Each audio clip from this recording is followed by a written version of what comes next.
dân đang trên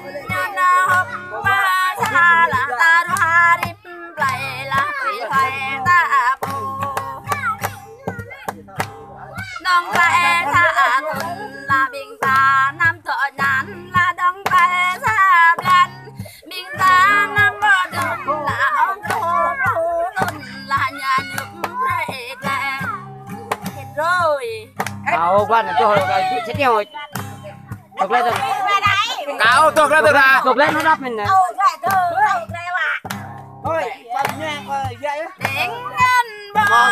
nhau phải nhớ lời cao na ba tập đông cây là ta lại bữa mai trả lên nhà ta cầm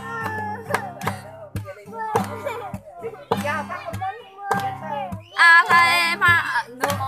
bình ta về tôi thầy mà vui bình ta về nhau là thầy mà bảo bình ta hiểu cơ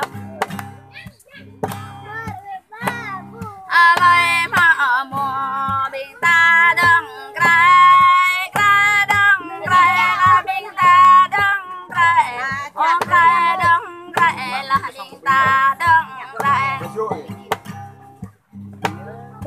đốm ngân bơ nhô nào hộp ba huê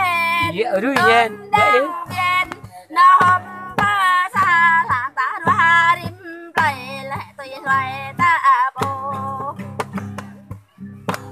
đông lại xa thôn bình ta năm tỏ nhàn